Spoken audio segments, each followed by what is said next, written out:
Hi, thanks for having me. Good, very good.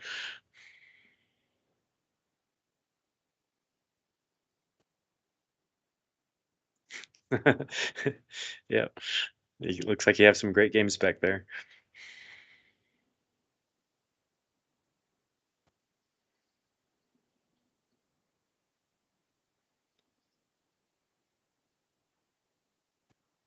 Yeah, I'm in Nevada, near the California border in the city of Reno. So I'm in the up in the Sierras, near where Sierra West was took place, actually, very, very close to that same spot.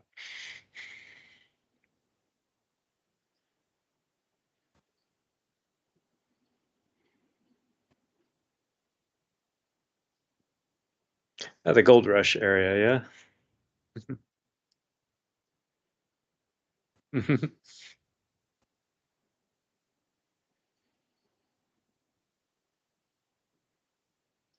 Yeah, so it's a nice evening. It's summertime. I've been having the doors open. I stay up late a lot to work with my European colleagues. I was just working on some stuff with Alley Cat Games a little bit ago before this interview started, and everybody's kind of waking up and getting their coffee and sending me their messages and reports on games and things and all that. So I'll usually stay up for quite a few hours after this, and then when I do get up, it will be kind of towards the end of their workday or their night, and they'll kind of report backwards. So it's cool to use kind of the whole clock when I work with the Europeans because they might be doing stuff during the day, and then they can report on it, and then I'll do stuff during my day and report on it, and it's pretty efficient that way, actually.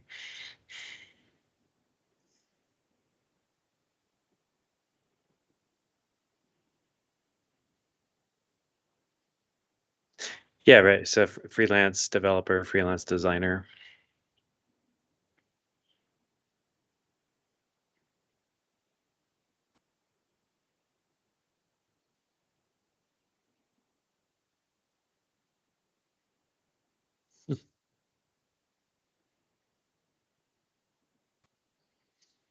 I was born in the southern part of California near the Mexican border, actually. So it was there. And then when I was very young, we moved to Northern California near the heart of the Gold Rush area, which is outside of the town of Coloma, actually. It's very close to where my house is. And spent most of my youth growing up there and doing some things. And I've moved around a little bit in my adulthood. And now I'm just on the other side of the Sierras from that. But I still spend a significant amount of time in that Gold Rush area of California as well, with a lot of friends and um, a lot of designers in the San Francisco Bay Area is a scene that I'm very connected with. So whenever there's conventions there, proto spiel events, or things like that, it's definitely worth the trek to go and attend those things.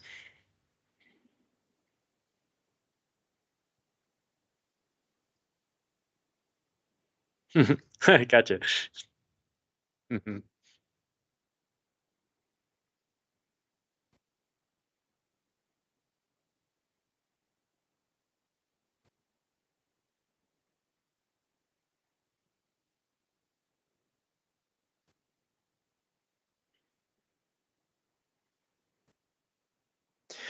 So the area I'm in is very rural. It's the closest town is about 12 miles away, so it's very out there. And my parents decided to homeschool me, so I was mostly taking my education at home through books and tutoring and things like that.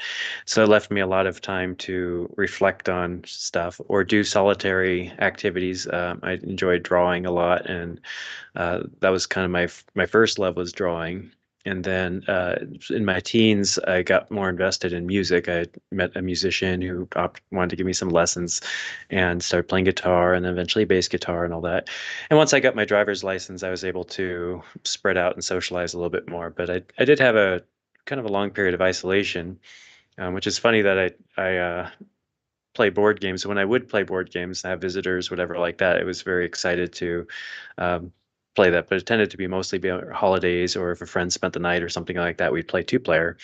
Um, and then it's much easier, now even before pandemic stuff to meet up with people with that interest in the hobby as well.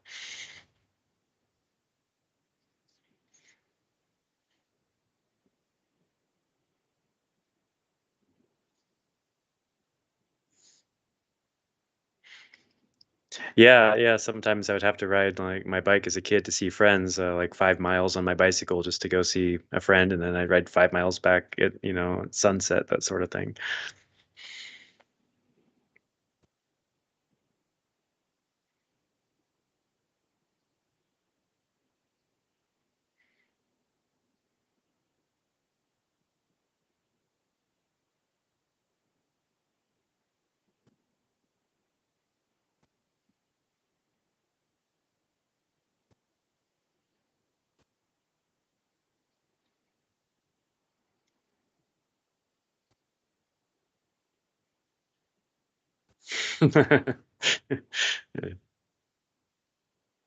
Some part of it are the thing with rural areas is, sometimes they could be that quiet little town, but they can also sometimes be a little behind the times or a little bit more conservative or don't have access to, as much fast lane stuff. So sometimes it takes a little bit for trends to say catch on and reach a small town, as far as that goes. So yeah, there's definitely the good and bad about that. The city I'm in now is relatively small.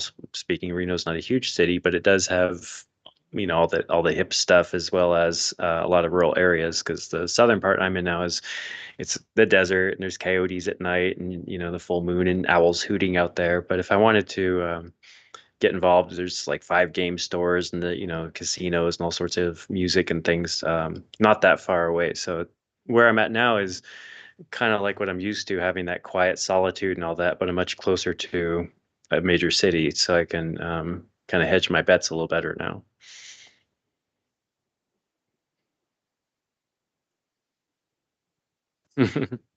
Yeah, no more bicycle ride. Yeah, those electric bicycles seem pretty appealing though. Those are neat that, you go up hills and all this stuff. My uncle who lives next door has one of those and he goes all the time on his electric bicycle. That's his main means of transportation. It works great for him. Oh, no, no, no, no, no, no. Oh, well, that's life. I started the interview without my sound on, and we've been 9 minutes without the sound. Nobody could hear me, but they could hear you. Oh no. So, okay. No, Well, they can guess what all the questions were. yeah, the first question was where were you born and where did you grow up? So I think it's going to be fun for people to. It's a game in itself. Oh Yeah. my God. Well, we'll go further on like this. It is what it is. I don't know how it slipped. I had the mic on, but I didn't have my other the one from the mixer on. Oh no. Well, it happened. We're going like this. Um, so you when when did you manage to play a lot of games when you were a child? Where did you have that possibility? I did. So, it wasn't every single day of the week or anything, but I played a lot of games around the holidays or if I went to friends' houses. Usually somebody would have a game closet, and at some point we'd get bored or something, and they say, "Hey, let's find a game," and we pull out something and play it. So I played, the normal stuff like Monopoly, whatever else. And once in a while, like a different game would come out. I remember having some sort of X-Men game when I was, 10 or 12, something like that. That was kind of amusing. Um, so there's a fair amount. My favorite was a couple favorites. One of them, I got a book that had about 25 very simple abstract games, things from a very small board of Go is in it, backgammon and checkers and things that would basically use black and white Yeah. checker type pieces on different types of grid boards. And they're generally two-player games. And so I played a lot of those. I kind of felt like I wanted to play all the games in the book to see what they were like. So I ended up playing those and having some favorites, and a few of them I felt like I got good at, and some other ones I didn't get so good at. So there's that, and then my other favorite was Ravensburger's Labyrinth game from that was kind of released in the 1980s, and one of my friends had that, and I just found the moving maze absolutely fascinating with those tiles like that, and that was kind of my favorite. I never actually had a copy as a kid, but whenever I went to somebody's house and they had a copy, I'd be like, "Oh, can we play that?" and really hope that all the pieces weren't lost or something, and that we could put it on the floor and play it. Oh, yeah. Um, so practically you played games since you were very little. You discovered games since you were very little. How did did you playing games went throughout all your life, or did you stop at some point, or did you rediscover them at some point? And when did you were acquainted to the modern board games? Yeah, there was a long period where I didn't really play any games at all. So, as a kid, it was things like Uno and backgammon or whatever, all that stuff I was talking about. And then as a teenager, I was really just interested in art and expression like that, music, and I got into poetry for a little bit and even some theater stuff. I was really just kind of into the arts and all that, and sometimes kind of like hipster stuff, like going to concerts and and putting on little events like house shows. Um, and it wasn't really until say the mid early 2000s, I got introduced to modern games multiple times, and it just didn't stick. So somebody brought out Rosenberg's Bonanza, the bean trading game, Yeah, yeah. and we played it, and it was like. I was like, okay, it just didn't do anything for me. I wasn't interested. It was like fine, and then somebody brought out Catan, and we played that, and it also didn't really interest me for some reason. And then I think I even played Ticket to Ride. That didn't really stick. So a lot of these gateway games that players kind of cite as the ones that brought them into the hobby, I was exposed to them, and I just didn't really care about them. And it wasn't actually until Carcassonne somebody brought that over and played it with me. And it reminded me of that old labyrinth thing of moving the tiles around, but here you're building out this landscape and I was hooked. I loved it. I just wanted to play it back to back. Let's play again. Let's play again. And then I wanted my own copy of it. And then it was like, what else is there? And I started exploring other games like Reiner Knizia games and Leo Calavini games and a lot of kind of tile, sort of abstract, sort of thematic games, such as, Carcassonne is kind of a nice hybrid between those things. And then I worked my way up towards things like when I first played Puerto Rico, it was pretty, mind blowing. This whole economic thing that was Yeah. going on and following players and manipulating markets and all that, and found that really fascinating. At that time, that was like the heaviest game I'd played. And it was like, whoa, it took multiple plays to feel like I could have any sense of mastery on it. And then Race for the Galaxy, and then Seven Wonders, and all these other games with like all these icons you had to memorize, and started eating that up. And then my collection just grew and grew and grew from there. Um, and w- what is today your profession? Well, so I take game design and game development as my main thing now. So I've put music aside for a long time. I was a music teacher doing private lessons, and I would gig, and it wasn't like famous on TV or anything, but I was doing music pretty seriously. And then I had, like most musicians that don't make it get famous, I had day jobs. So I had lots of like retail things like that, selling instruments, working in a toy or game store. I also was a bartender for a while. I've done sound for different venues, things like that, and yard work. I mean, all sorts of stuff just to keep afloat. But once I had a little bit more success in the industry, which took me about 10 years of trying, I was able to bring my overhead really, really, really low and live in a, inexpensive area and not live a fancy lifestyle. If I do that, I can be a game designer and just get by. And my goal is to continue to do that and hopefully do a little bit more than just get by and feel like I'm living a comfortable lifestyle. But right now, it's just enough to survive on, and that's enough to allow me to keep making games, and hopefully some of those will be successful and Successful, kind of on the snowball. Yeah. long run. So Yeah. in the long run, yeah. So how did you end up?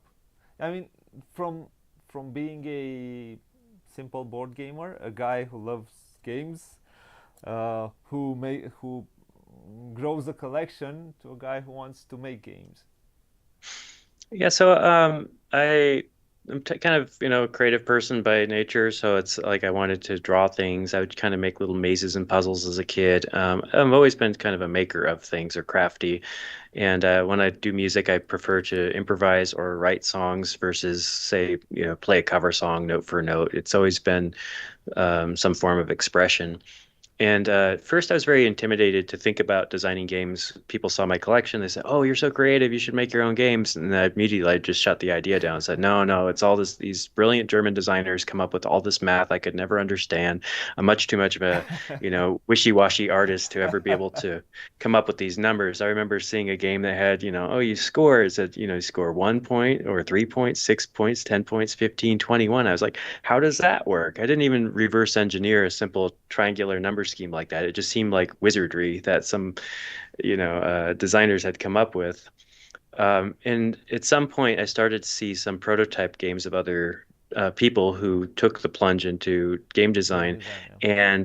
and I realized, unlike some artists and things like that who try to create something absolutely perfect, say behind the curtain or in private, and then they come out and say, "My song is done, ta-da!"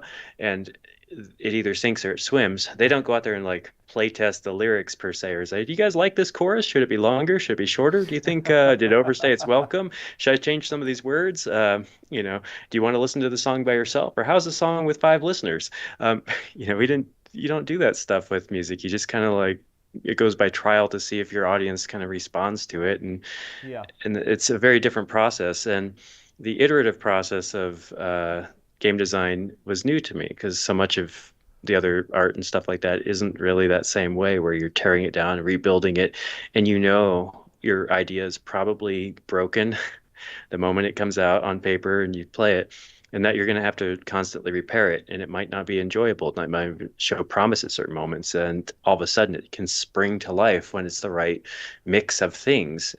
And so that whole creative process is very new to me, and it actually was less intimidating knowing that every game starts off broken. There's a very, very few accounts of somebody who had a dream or something like this, makes a game on their first attempt, and they never had to change anything. And the published version is exactly the thing that they thought of that night. It's usually months of development. If somebody brags and says, "Oh, I got this game done in 6 months," that's a short development time, really, compared to the usual, people quote, most games will take a minimum of 2 years from conception yeah, to to developing, being yeah. published, right? And imagine like 2 years to write a song or something. 2 years is like a major concept album for a rock band or something. It's Yeah, it can extraordinary amount of time. So, yeah, but I think because I'm also a creator of sorts. I am a film director, and I think every uh, piece of art and some more a lot of board games are like a small piece of art. Um, it takes development. Everything takes development. Even I think even a song takes development. I at some point I heard um, um, Jimmy Page talking about creating. I forgot which song. Anyways, and he explained all the process of creating that song, how he added layers to the song, and mm, how it started from nothing and ended up with the whole song. And then he said maybe we can add this, and I felt that the song needed this, and then it was a whole process which took time. And I think a good game for people to play it many years and give you many years of fun, it needs a good long development hmm to end up being great, to end up being on someone's shelf. Uh, so, uh, well, before we go further on with the designer developer part, I wanna ask you, what kind of a player are you today? Are you playing games? Do you have the time to play games as a designer? Yeah, there's some designers that don't play a lot of other people's games. There's some musicians who don't listen to a lot of other musicians' music and things like that. And I'm definitely one of those people who, I got into it because I loved playing the games. And in order to play the games I wanted to play, a lot of times I would own the game because, there weren't as many board game cafes and things like that or ways to do it. So I would collect the games and teach the games and host game events and game parties and all that sort of thing. So uh, I've always been in the habit of doing that, and I actually try to kind of keep up with the games that interest me. I don't, unlike say a review or something like that, that feels like they need to try to cover all the hot new games. I don't necessarily do that if something's not really in my wheelhouse. I can, just kind of stick to my taste and be like, okay, here's the BGG hotness, here's all the Essen releases or something.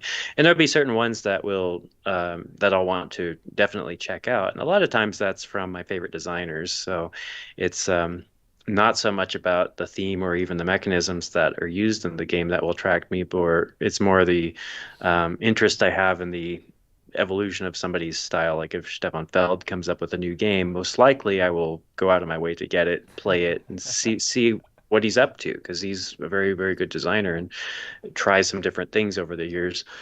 And there's other ones I feel that they're so hot or whatever else that I'd be doing myself a disservice to not really know what they're like. And at that point, I have to make a decision. Do I watch a bunch of videos and read the rule book and try to imagine playing, or do I just go and find somebody and play it with them? So like Arc Nova was something that just came out and it's gotten a lot of hype. Buzz. And Yeah. I had a friend who's like, hey, I've got a copy of Arc Nova. You want to play it next Saturday? I'm like, yeah, sign me up because to me it's research, and I want to see, what that like gamer catnip is doing for people because there's something in that box that is really attracting people to it right now, and that's great. And so those are kinds of things I'll go play just to say I did at least once and be able to have a general sense of what people are saying about it. And even some people are saying, "Oh, there should be shorter games. We don't have time for these long games." But then you see something like Ark Nova, it's typically a 2 to 3 hour game, and people are playing it over and over again. They're spending a lot of hours playing it, so something's bringing them back, and it's warranting them spending instead of just playing one game once, whatever else. I'm seeing that people are playing that multiple times to find more depth or something at that, even though it's in one sitting, it's already 3 hours potentially. So Yeah. that's the kind of thing where it's like, what did they do right in there? And then there's other little critical parts of I, kind of I do a lot of work with the art direction and UX design. And so say I try to observe the UX design in that, and we're not talking about the artwork so much, but where they put the icons, the tags, the color coding, the ergonomics of that game, and Yeah. The, see the that graphic it's design. very, yeah, the graphic design Practical. is very simple and functional in that game. And we could look at the art and go, presumably there was so much necessary unique art in that game of so many different creatures and things that they kind of, I think they cut corners a little bit and they used a lot of stock Photos. photographs or I something like like that, terraforming or Mars or did. Uh, or Good photo. filters on a photo, that kind of thing. So it was not the strong suit of that game is to introduce like, hey, we've got Vincent Dutrait doing 400 unique pieces of animal art. I mean, that would take that game from the 10 to the 11, right? Yeah. So Yeah. so Yeah. people Yeah. who are giving it a 10 right now, I don't think they're really considering the fact that it could be an 11 if somebody like Vincent Dutrait did the artwork on it, because it would Yeah. be significantly better aesthetic experience as well as just a good game. Yeah. Yeah. It is. I haven't played Ark Nova yet. It was just localized here, and I hope to get a copy. I'm excited to try it. Although I don't ride the hype train. I wait to play it and then see how it feels.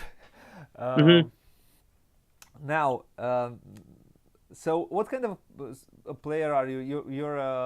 You like playing heavier types, or do you like playing middleweight Euros or social games, or what It's interests you in it's playing? the medium weight Euros is my favorite. So that's kind of what brought me into the hobby was, medium light stuff like Carcassonne, and then a little heavier like Tigris and Euphrates or Puerto Rico, stuff like that was a little bit. And so that's kind of my wheelhouse. I do really enjoy the Italian designers right now, and we know who they are. Yeah, That's Luciani and that is like I'm all the very group. aware of.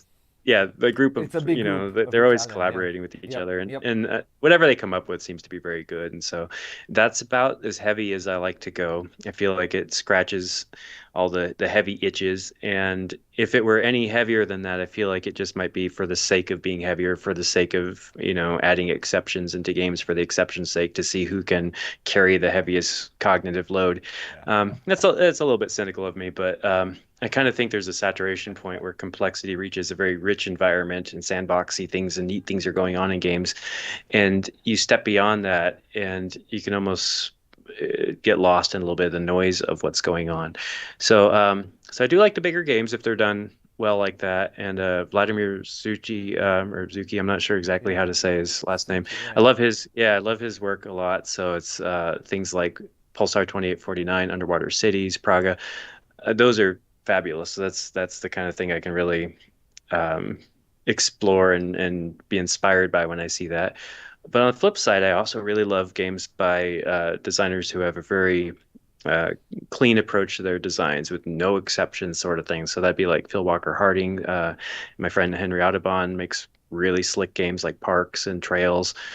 So if it's something like that, Leo Colovini's another guy that's great designer, has been around for a long time and makes very Yeah. streamlined games. And I really enjoy stuff like that. His new one, London Bridge, Old London Bridge, just extremely streamlined Euro game, I and think I you're a think it's fan of K fantastic. and K. I think you're a fan of Oh K and yeah, K. yeah. Kramer Kiesling. I think I've I want to say like 80 something games in my collection of them. So uh, every time they have anything come out, I'm hyper aware of it and will go out of my way to get that too.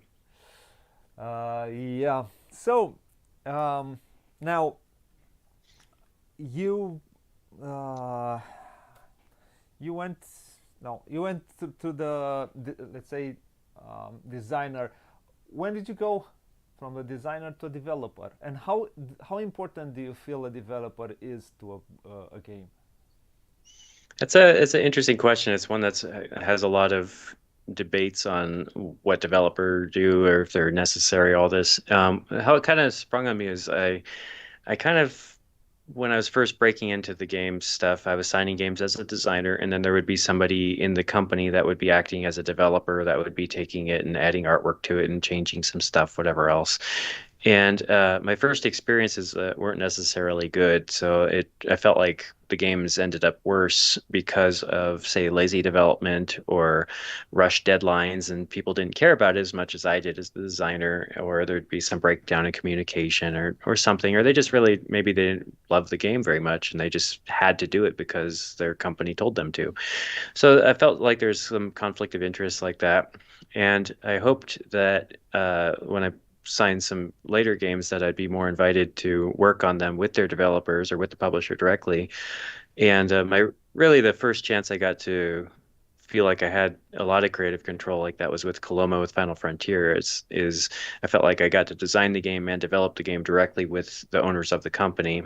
And like the final version of, any given card, whatever else had the cost that I wanted and the output I wanted on the card. It wasn't like I handed them a bunch of cards and some developer tweaked all the numbers and came back and renamed them, and I had this other deck of cards. I was like, oh, I guess this is my game. I named everything. I did all the costs, and if a card's broken, you can blame me. So it was, there's a responsibility that comes with that too. But it was a cool opportunity, and they were happy with my development on that, my development on A Fistful of Meeples with them. And then they invited me to become the developer on Merchant's Cove. And they had a very short timeline in order to do that. They said, hey, we need a lot of development done in like 2 months. And can you take it from this state, which I saw the game in, and turn it into something that we can, have on Work with. Kickstarter? Yeah, And yeah. so that was a big challenge, and it was a good challenge, and it kind of just taught me a lot on the job at that point, and gave me a little bit more confidence in what I do and how I can take a concept and build a lot of content for it in a very quick amount of time. So from there, I really felt like, okay, I think I'm a developer now. I think I can handle this and see what the job entails. And it entails some weird stuff too, where it's like, am I really a text editor? Should I be doing layout stuff? And it's like I don't really sell myself as a rules author, writer, editor, or proofreader, but sometimes as a developer, you have to do that too. And there's a uh, lot of that strange tasks that will fall into your lap, and you just have to be resourceful or work with somebody who is, an expert on that, but also guide them through the product because maybe they're an expert, but they don't know the game.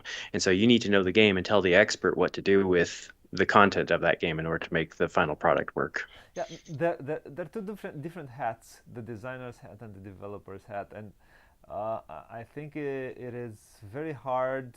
There should be a collaboration there, and in order to get the best out of what a designer thinks, and the developer should not have a designer's hat on his head, and the designer should not have the developer hat on his head. It's a very hard. I think it's very hard balance to do, but if it works, and I think there are some good designer developers there working together. I think of Vital Lacerda and Paulo Incao, for example. I think they managed to develop their games in a way that they work very well, and it's a relationship that I think gets out. I think a designer should have a developer, because and a developer which knows how much to cut Mhm. from a game is very it's essential for a good game out there, because there are some games which have a lot of things which they did not need.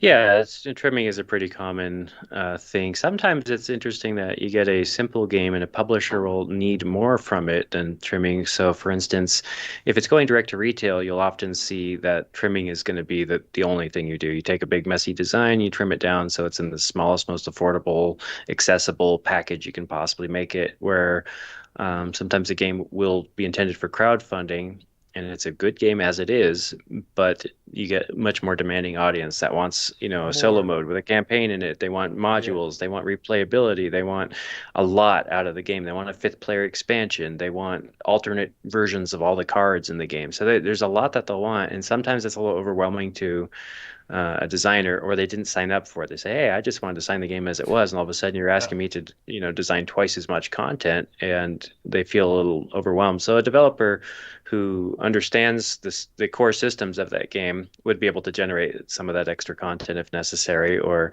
you could bring in a developer who's very good at making solo modes, because sometimes the designer says, "Hey, I got a cool solo mode for it." "Oh, how's it work?" It says, "Oh, you roll a D6," and then it just does stuff.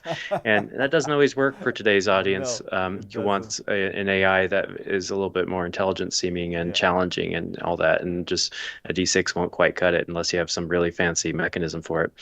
So there's things like that where we can come in and polish up some stuff, add content, and make it do what the today's crowdfunding kind of demands of games, which for better or worse, that can lead towards, Kickstarter bloat as well. There's sometimes, you're adding the kitchen sink in. It becomes a question of could have instead of should have, and some stuff gets added to games that maybe should just stay back in the box. Yeah. So it's hard to say. Yeah. Yeah. Unfortunately, this demand is. I think it's going too crazy right now. I don't think you need that much content. I don't think everybody plays a game 1,000 times in order to Right. need that content. They don't play it 10 times these days. That's true. It's so true. Yeah. Uh, It's so more the perceived replay value that if they were on, a desert island and this was the last game on Earth and they had somebody to play it with, that they'd want to get the most mileage out of it possible. yeah, But then there are some people who do play the same game a lot of times, and they will speak up. But in practice, it tends to be like there's that 10 by 10 challenge where you play 10 games 10 times each, and that's considered a very difficult task in today's world. And yep. that is that really that big of an ask? And I would look back, 15 years ago, and it was like I played all my games 10 Ten times each, and times, I had yeah, more at than 10 of them. least, at It was least, very, very yeah. common. But today's market, it's less than that, typically speaking. And so it's more it feels like maybe you're just satisfying somebody's urge of their investment. Like if I'm going to spend $100 on a Kickstarter game, I want to know it's going to be better. I can play it many, many times, and each maybe they're thinking with each play, if I play $100 games, 10 times, maybe I'm getting, $10 per play or something, like bringing the cost down. Where if I play it twice, it's like $50 every time I play it. So maybe that's part of how they're rationalizing the investment on that. I'm not 100% sure there, but there's Yeah. definitely a discrepancy between the perceived replay value and demands of players, and then people's actual wall of shame and what they play or how many times they actually play even their favorite games. Um, Now I have a tricky question, because for every my question is, what is fun to you? Because fun is different things for different people. What is fun to you? Yeah, so there's like in a design circle, there's some criticism over what fun is, and you can argue all night long about what is beauty and all these other things. And there's some fundamentals to it. If something is universally not fun, like getting your teeth drilled or something like this, we can say for sure that that's not fun unless you're a weird masochist. There's going to be some stuff that's just intrinsically not fun, and we can at least know that. And some of that will fall into, repetitious stuff, fiddly stuff, or frustrating things that users don't want to be doing with their product. We can at least know that much. And then as far as fun goes, I think there's that whole quote they say, like finding the fun. Some people have a problem with that, but I think it's very true. And if somebody reports after a playtest or something like, that was a lot of fun. Um, or they say this is a very smart game. I see all the gears are working, but it's not very fun. And they say something like that. Is that actionable advice or whatever else? And I take that very seriously though. When people say something that I think there's a lot of smart games out there that are clever puzzles, and they have a lot of levers you can pull, and they can demonstrate that you're intelligent when you play them because of it just shows, your mastery over a lot of Yep. systems. But do they really engage a person in the laughing, fun sort of sense, or just the exhilaration or dopamine sort of sense? Or is it maybe more of a like a flow state that maybe they're getting into this problem solving kind of fun, and it's like, rapidly solving equations and taking calculated risks? A different type of very it's more of a cerebral fun, and that's very valid too for a lot of people. And so it's not always like laughing out loud, party game sort of fun that we're trying to get out of these games, but they're, I think, through introspection, you can immerse yourself in that and see if it's arising in you. And if you know that feeling is like, try to be very observant of your playtesters while they're engaged with games. And that might be even very little things, like if somebody is leaning over their board state and kind of rapidly eating it up, and they're hyper engaged with it. That's a type of fun that you can detect in somebody. Where if you see somebody who is, they lean back at their chair after every play, and they're not really focusing their eyes on any given spot. They kind of look at the walls of the house. They might pick up their phone and check something, and then they kind of re-engage when it's their turn. They start to look around at what their possibilities are. They kind of reacclimate to the scene, and they go, oh, okay, and they start to do stuff. That's probably a sign that they're not having a great time. And then there's some mixes in between where people at certain points feel very engaged, and you see they're in it, and maybe something went bad for them, like they realize that they're going to lose, or somebody blew up their stuff, and then they have to rebuild it. And you might notice that they might have like labored breathing, and they're just kind of looking at the damage that's been done, and they're kind of almost like shrugging. And so you can see that somebody had fun up to that point. And unfortunately, the way a lot of psychology works and stuff is you have to ask people after they're not having fun, did you have fun? They'll usually remember the last part of their session much more than the first part. So if it ended badly for them, they might say, I Uh-huh. didn't have any fun doing that. Yeah, But yeah, yeah, you could almost prove and be like, for about yeah, 45 minutes of this hour game, I saw you having fun, and I know you were having fun. And that last 15 minutes really soured it for you. And I understand that that's very real. That 15 minutes of feeling sour might it's very valid that you might not ever want to play this again. But to notice that as a designer, it's like, okay, how can we maintain that fun that I saw that person have for that 45 minutes, and not have that bitter ending, right? And try to work it so that they feel engaged all the way up to the ending. And also not to fall into the trap of the other ways that you can see some people having a really boring, kind of slog through it, and then all of a sudden there's like this surprise fun ending, and they go, oh, that was really neat. But when it actually comes down to it, that it was very repetitive, and they weren't really that engaged until that aha moment. So you know that if people don't make it to the end of that game, they're going to be very dismissive of it if they abort at any earlier time. So if yeah. somebody walks up to the table halfway through and says, hey, how is it? And they're going to be like, it's okay. Whereas if they make it to the end, then they'll be like, that was awesome. It exploded at the end. So you want to, trickle the fun in on slow drip, at least throughout the whole experience. Yeah, but So now you're talking from a designer's point of view. But what is mm, fun to you as a as a player? yeah. As far as I go, um, I like speculation. I like playing with other people's. I like playing with three people a lot of times. I feel like two players very like move Chessy, versus move, chessy. chess like, Yeah. sure, like that. And I feel like with three people, it just gets chaotic enough that you really have to think about what I think other people want to do and group dynamics and things. And then with four, it's fine, it's good, but it's usually a bit slower. And with five, you end up with, longer downtime, other things like that, or disengagement with some players.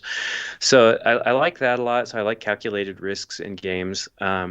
I like the idea that I could play with heuristics more so than crunching. So if I have to sit here and calculate out a small fraction of a margin Oh that's yeah. going to get me a better point and whatever else, or have to solve some puzzle, I don't find that as engaging as seeing like a soft incentive is like, I don't know, say playing Potion Explosion, where it's like, oh, there's a whole row of colors that are going to help me, and you pull this thing out and it kind of does stuff. And you know that overall, if you take colors out of the Potion Explosion dispenser, good things will happen and interesting things will happen. And that can be in a lighter game like that, or it can be in a heavier game like Sulkin or something, where it's I think it's fun to put your guys on a big On the old Mayan on calendar wheel wheel, yeah. and try to hold out as long as you can to get the best returns on that and see the gears move and the crystal skulls and all this, and using your corn, and not making the gods upset.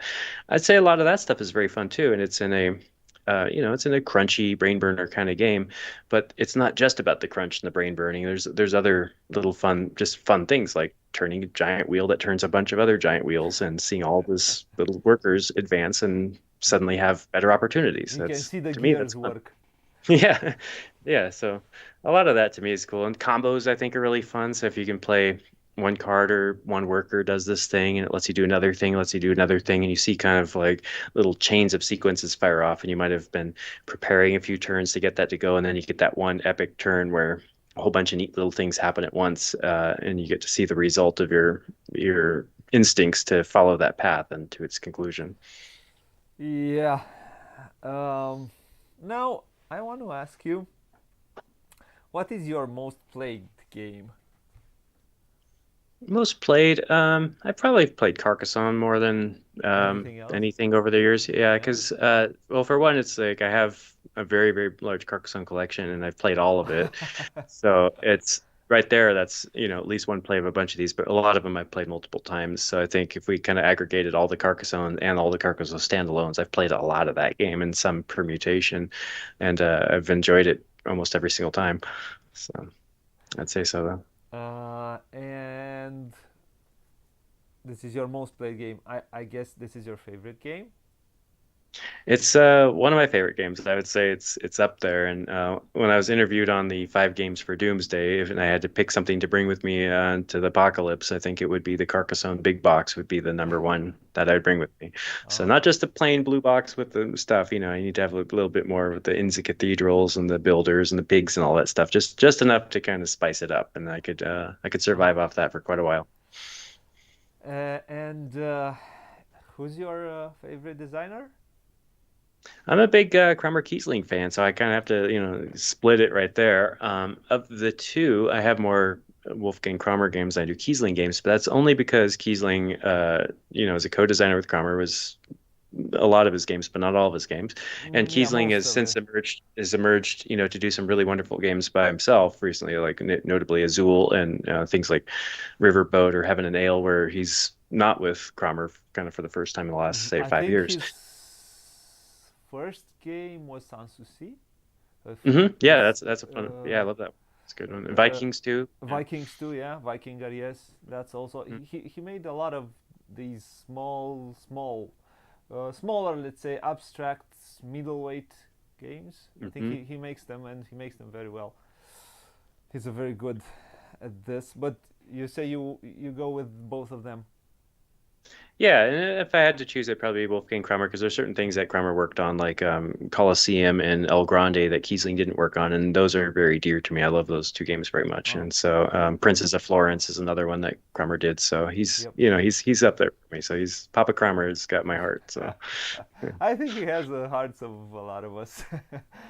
yeah, And I that's think I've watched some interviews with him, and I think he's such a fun.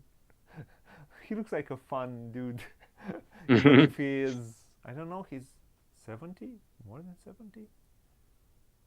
Yeah, he's up there. I mean, he's been making games for a very long time. I mean, he won Spiel des Jahres, I think, in mid 80s In the for 80s, yeah. invented the score track that goes around a board. I mean, he's done magnificent things for Yeah, I think. design. He's Yeah, I think he invented the action point system. Action point allowance. Yeah, that was Yeah, a big with T-Call. Yeah, and yeah. then there's a famous coaster, I guess, at a cafe that all the designers signed at one point to have this contract that for now on, game designers will have their names on the box, and they made a pact on that. So he's done some wonderful things for the design community and for just gaming in general. He's inspired probably generations of game designers now, whether or not they know it. If action point allowance is just a word that we throw around in design, and you look back, trace it to its roots, and it's probably in its purest form might be something like Tikal and the Mask trilogy at the The time. Mask trilogy, yeah. And those are fantastic games still. If you go back and play them, I mean, they're just really, really good designs. Yeah. And in the end of this part of the interview, would you add something? Would you want to add something? Something that I might not have asked you? It's something which you want to say? Oh, I don't know. I'm enjoying all the questions that you're throwing at me. So I don't have a big agenda. I'm just happy to talk about stuff. I'm not a marketer, so I'm not, here to just talk about my own work or projects I'm working on right now or anything. So I'm just, yeah. Okay. Okay. Thank you, Radu, for being with us, and thank you for telling me that the sound was off. So now we're going to finish with a small questionnaire which I have, which is a questionnaire that derives from the big Proust questionnaire, and it was made by Bernard Pivot, then by James Lipton. I don't know if you ever saw Actor Studio, Inside Actor Studio. Have you ever Hmm. seen it? There's a Yeah, small. yeah, I know. Yeah. I don't know the question though. Well, um, the questionnaire starts like like this. What is your favorite word? I don't know. I mean, I could joke and say something like YOLO, but I'm not sure exactly. Well, if you think a bit, you must have one. If you think a bit, we all have a favorite word. Yeah, I'm not sure exactly. Yeah, I'm not the best with words, so I don't know. But yeah, if somebody was going to say, what is Johnny going to shout out in the middle of the night? It might be the joke is YOLO. So, Does but it I don't know if that counts. It's an acronym. does it say something? What does it mean? What does it have in So mind? it's kind of one of these hated acronyms from the internet of 10, 12 years ago of you only live once, kind of as an Uh-huh. excuse to take risks and do something notably stupid. So Stupid, yeah. exactly. So there's been times where I'm like, hey, what should I do in this in this game or whatever? It's like, oh well, you could crunch it and figure out the best move, or you can just YOLO it and see what happens and play better next time. Right. So there's definitely a little bit of that in how I do things. Well, well, that's nice. Um, what is your least favorite word? I don't know, probably a bad one. So I shouldn't say that on camera, whatever it is. So Well, I'm you're allowed to. not sure. But yeah, I don't know if I have a least favorite word, but there's some nasty ones out there that I won't say ever. So that's probably one of those if I were to look them all up. But yeah, I'm not sure. Um, what turns you on creatively, emotionally, spiritually? Let's see. Well, if we were to look at, I mean, it depends on the domain, I guess I'm working on. If I wanted to get like inspired to work on a game, there's things I would do, and if there's something I'd be more inspired to work on music or something like that, it might be a little bit different mindset that I try to get into.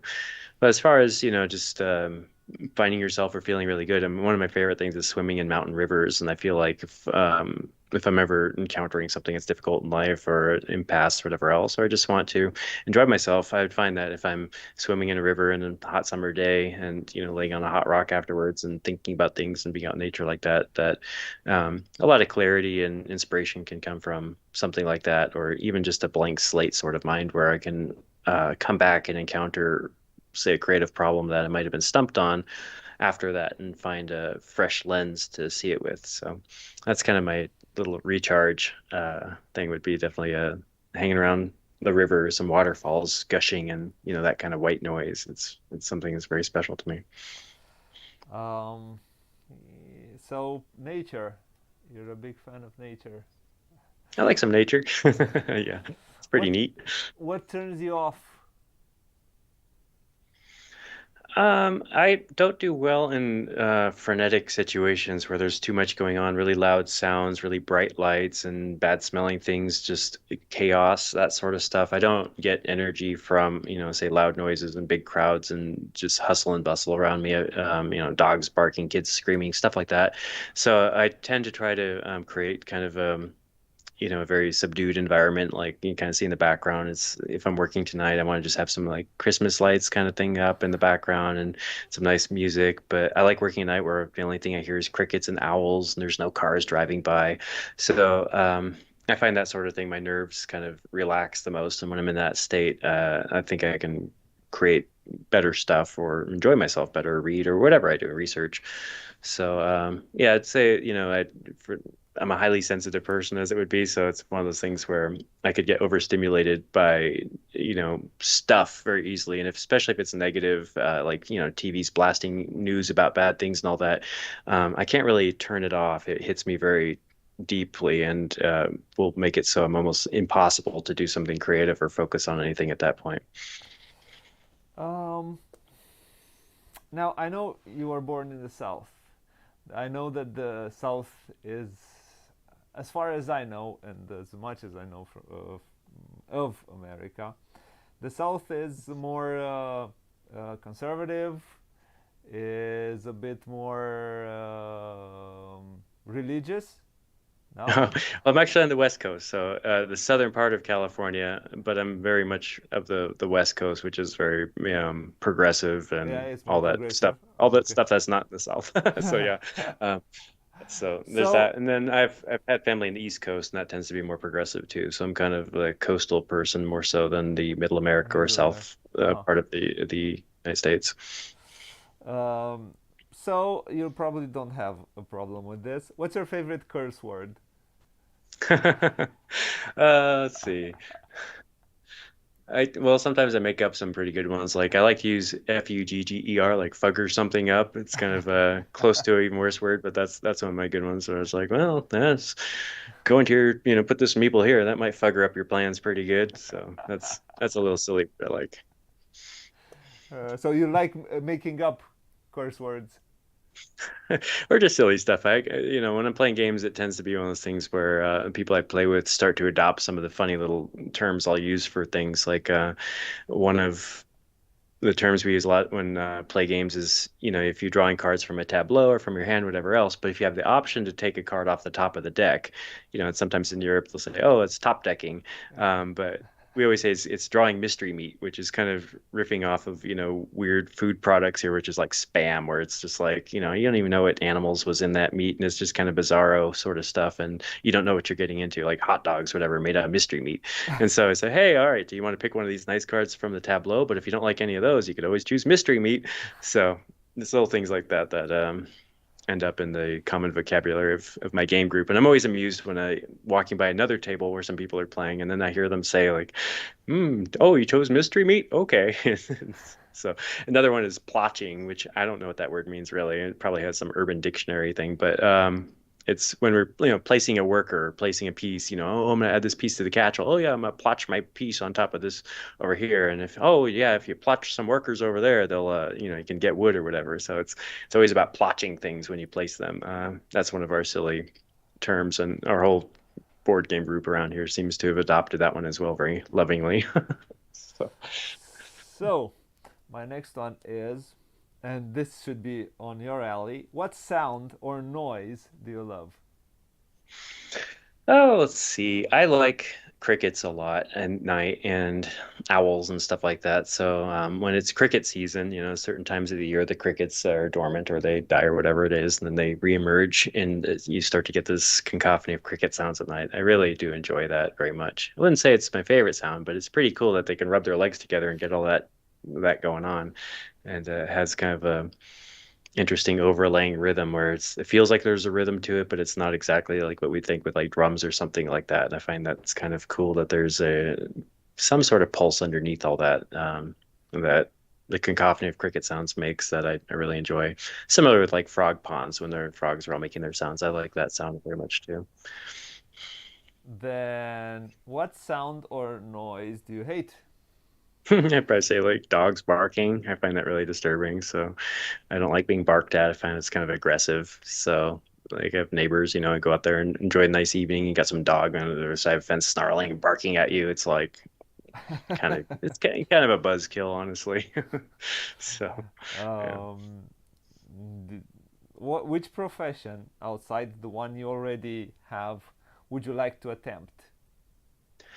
I've been thinking a little bit about my early interest in art and drawing and things like that, and to maybe revisit that sometime. And when I was doing art as a kid and stuff, it was using colored pencils and ink and real materials like that, which doesn't really lend themselves as well to board game making Board and game, things yeah, like that. yeah. But now with technology is so good that a lot of these artists that we know and love who do board game illustrations, most of them are using a tablet of some sort and a stylus to create that and some programs to modify those things. They work very quickly, very efficiently.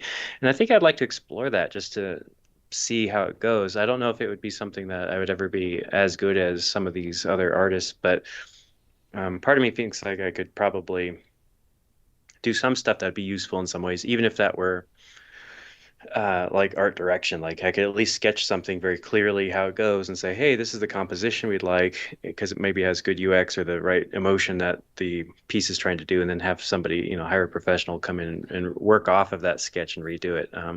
So that'd be a really neat thing I'd like to dig into a little bit more if I find time and the money to get a nice setup because that stuff isn't exactly cheap, but it'd be a good investment to have a digital art studio like that, and that's something I don't really have yet.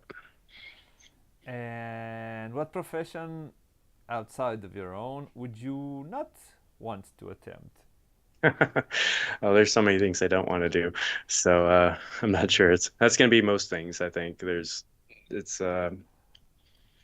yeah, finding my calling. I think was it wasn't there wasn't like a lot of things calling my attention, like oh, I could be a doctor, a lawyer, a bus driver, whatever else. A lot of those things just seemed absolutely impossible for whatever reason.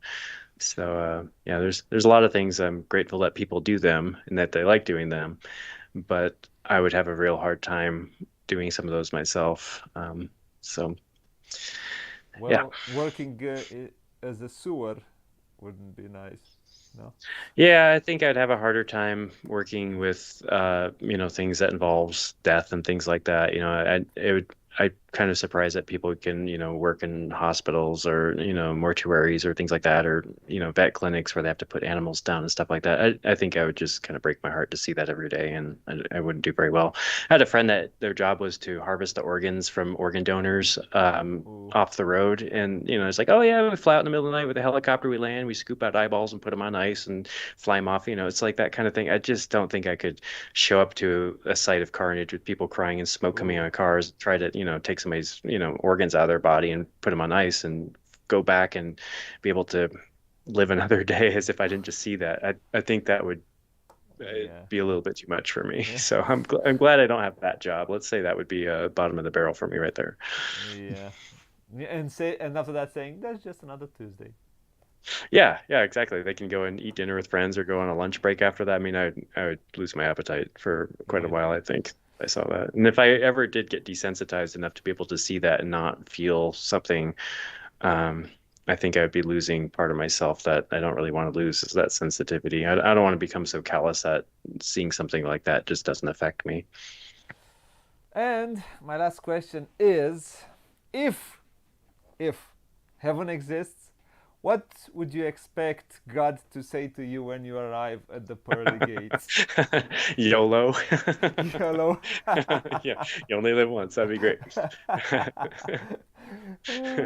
Thank you. And on that answer, I will finish the interview. Thank you a lot, Johnny.